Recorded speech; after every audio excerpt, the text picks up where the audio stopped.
Hey everyone, this is Muskan. Welcome to my YouTube channel. उम्मीद करती हूँ आप सभी अच्छे होंगे। तो आज से हमारा एक मैथ में नया चैप्टर शुरू हो रहा है। उसका नाम है साझेदारी, जिसे हिंदी में कहते हैं साझेदारी और इंग्लिश में कहते हैं इसको पार्टनरशिप।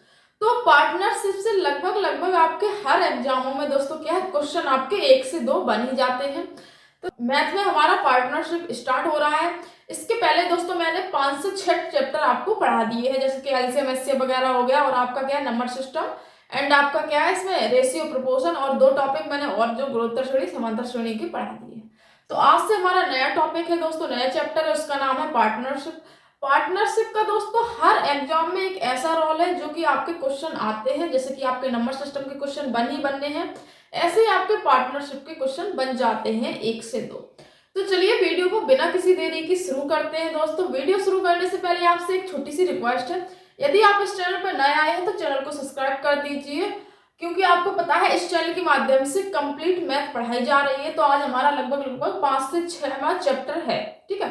तो चलिए वीडियो को शुरू करते हैं। सबसे पहले नंबर सिस्टम के जो इंपॉर्टेंट सवाल है उनसे शुरुआत करने से पहले आपको हम बेसिक बता देते हैं, ताकि आप जो सवाल है वो आप स्वयं कर सको।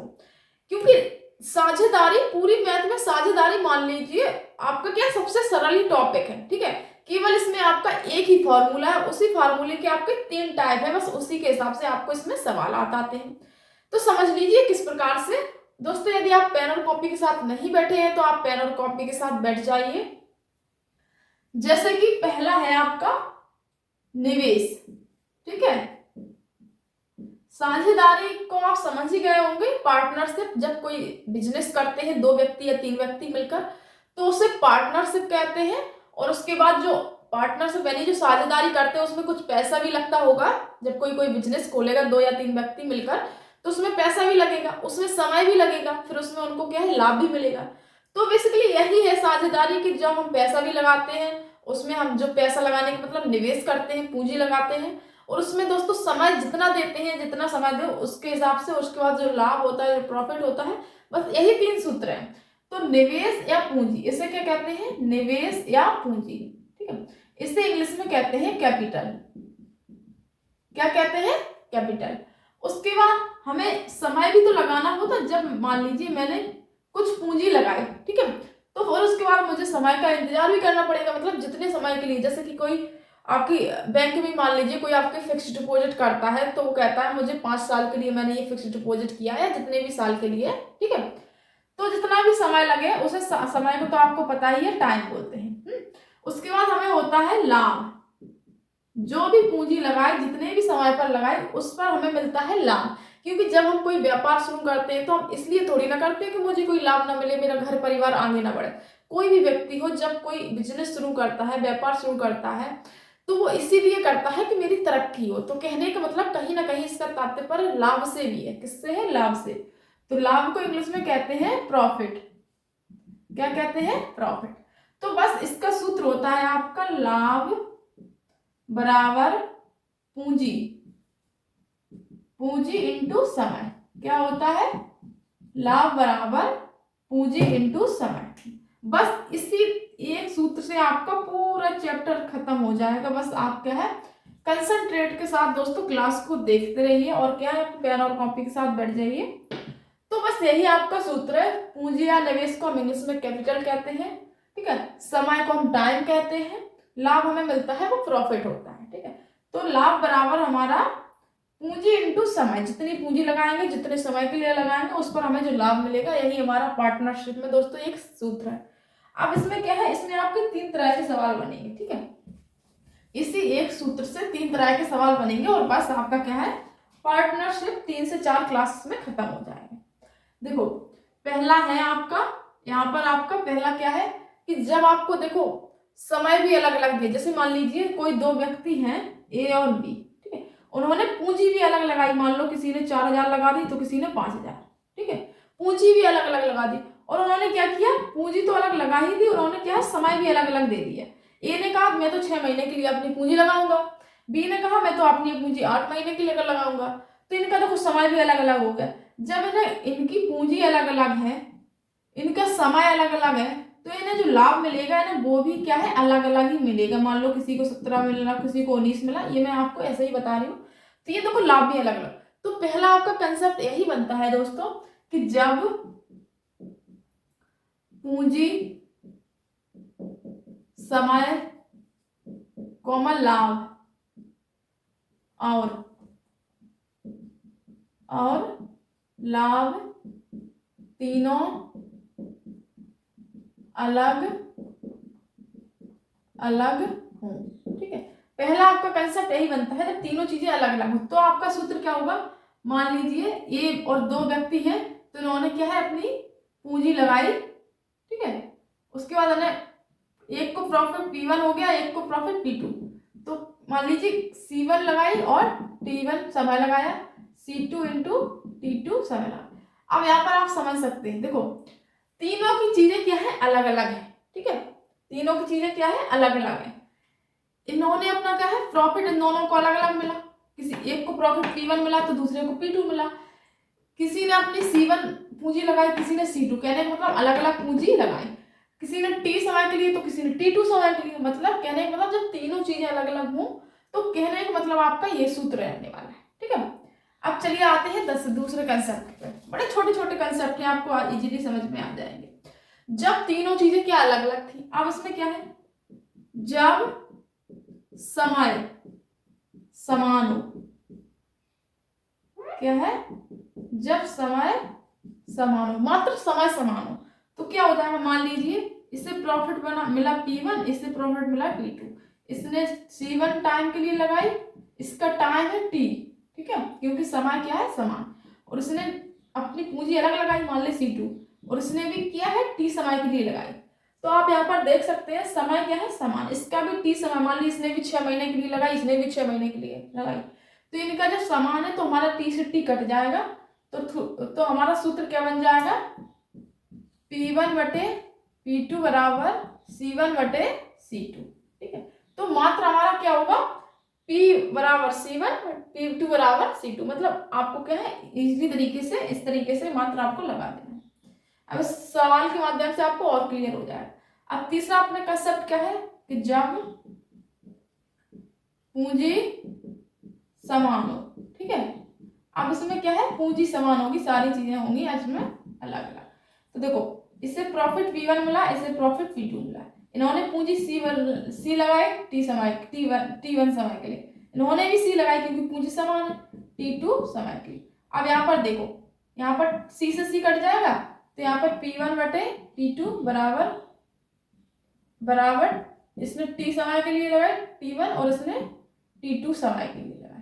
ठीक है, तो आपका ये और ये सूत्र बनेंगे जब आपका क्या है पूंजी समान होगी, तो मात्र P बराबर T1 होगा, P2 बराबर T2 होगा। तो बस यही 3 सूत्र है। चलिए आप सवाल की तरफ पढ़ते हैं दोस्तों। तो बस इन्हीं के हिसाब से आपको क्या सारे सवाल इजीली तरीके से कर लोगे आप। तो दोस्तों वीडियो शुरू करने जा रही हूँ। आपका क्या है पहला सवाल है, चलिए देखते हैं। यदि आपको दोस्तों वीडियो अच्छी लगती है तो वीडियो को लाइक एंड आप चैनल को भी सब्सक्राइब करके हमसे जुड़ सकते हैं कंप्लीट मैथ पढ़ने के लिए। ठीक है, तो आप चलिए शुरू करते हैं। सवाल नंबर 1 सीट में सवाल नंबर 1 कह रहा है, कहा है ए और बी ने एक व्यवसाय में, सवाल पहला है आपका, ए और बी ने एक व्यवसाय में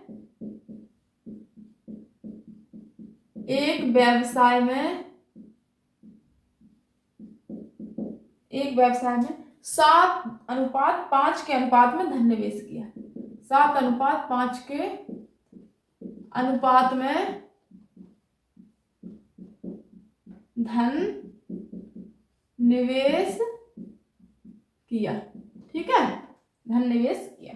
यदि कुल लाभ का 15%, यदि कुल लाभ का 15% दान के लिए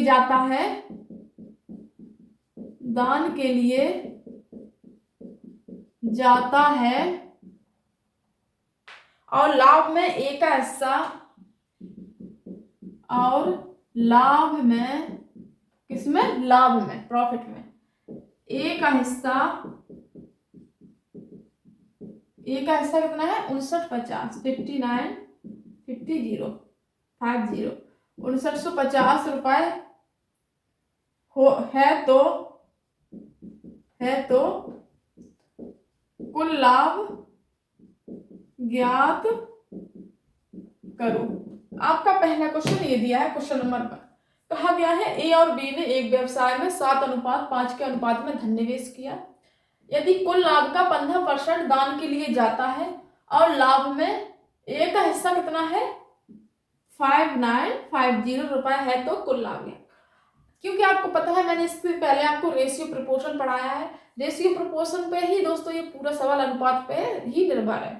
ठीक है, 2 व्यक्ति हैं, कितने व्यक्ति हैं 2, इन्होंने 7:5 के अनुपात में क्या है धन निवेश किया, तो इनकी निवेशित राशि कितनी है, इनका जो निवेश है वो है आपका 7:5 के अनुपात में।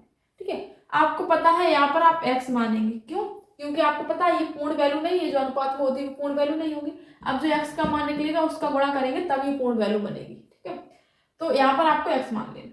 अब आपको मैंने एक कंसेप्ट बताया था कि जब समय समान हो तो देखो, जब समय समान हो तो P बराबर सी टी, यानी कि लाभ बराबर, यहाँ पर देख सकते हैं लाभ बराबर निवेश इंटू समय, सूत्र तो यही था।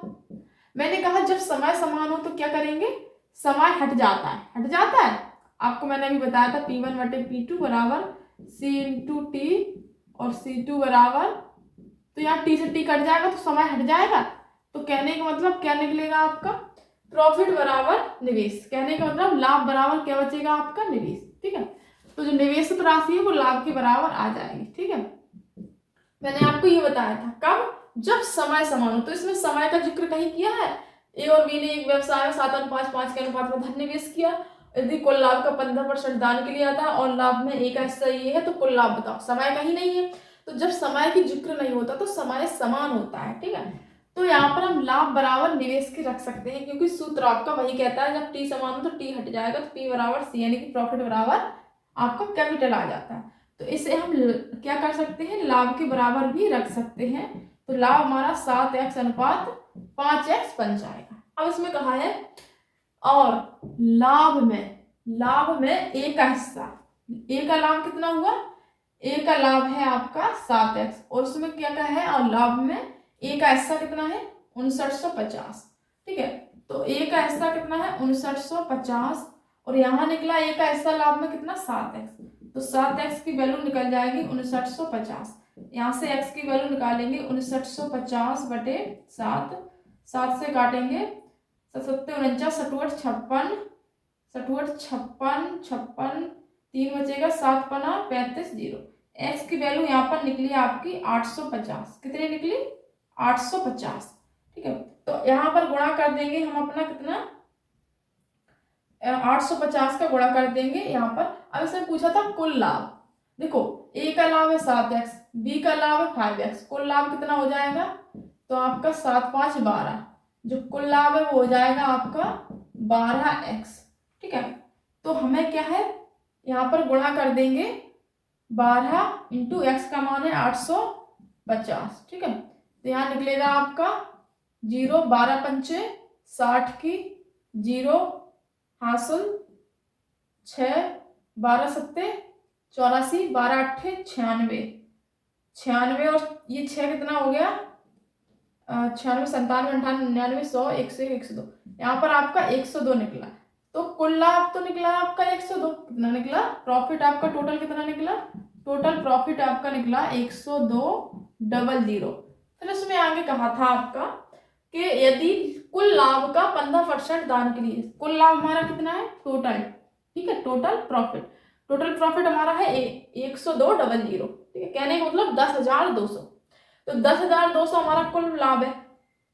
कुल लाभ का 15% दान के लिए जाता है, तो 15% दान के लिए जाता है तो हमारा बचेगा कितना 85%। ठीक है, तो कितना बचेगा 85% हमारा बचेगा। तो बस हमें क्या है आपका 85% की हमें वैल्यू निकाल देनी है। तो 102,000 यहाँ नीचे आ जाएगा बटे 85 इंटू 100। ठीक है, और उसमें कहा था तो कुल लाभ व्यर्थ कीजिए, मतलब 15% हमारा दान के लिए चला जाता है, फिर हमारा जो लाभ बचा है कुल, वो लाभ हमें ज्ञात करना है। तो बस हमें 85% की वैल्यू ज्ञात कर लेंगे। तो 17 पना 85 एंड आपका क्या है 17 छक्का 102, 17 छक्का 102 और यहाँ से काट देंगे, आपको बचेगा 12 पंचे 60। तो यहाँ से आपका कुल लाभ है वो निकले आएगा आपका 12,000। कितना निकलेगा 12,000। तो दोस्तों ये आपका इस प्रकार से क्वेश्चन है दोस्तों, जैसा कि मैंने आपको पहले ही बता दिया है। ए और बी का हम लिख लेंगे अनुपात, जिसका दिया था दोस्तों कितना, निवेश का दिया था। जब समय समान होता है तो उसी का हमारा क्या प्रॉफिट का भी बन जाता है, लाभ का भी वही चीज बन जाती है। तो कुल लाभ हमारा इस प्रकार से 12x हो गया। तो हमने x की वैल्यू निकाली किस प्रकार से, हमें a का हिस्सा दिया था और a का हिस्सा हमारा 7x है, तो 7x की वैल्यू यहाँ पर रख के हमने x का मान निकाल लिया था। तो 7 5 12, 12x हमारी टोटल लाभ हुआ था। तो 12x से गुणा कर देंगे तो 10,200 बनेगा। 10,002 में 15% तो दान के लिए चला जाता, बचा हमारा 85%। तो 85% का हम वैल्यू निकाल देंगे तो हमारा निकलेगा आपका 12,000। तो चलिए आप क्वेश्चन नंबर 2 की तरफ चलते हैं दोस्तों। वीडियो कैसी लगी, वीडियो अच्छी लगी तो वीडियो को लाइक और चैनल को सब्सक्राइब करना ना भूलें।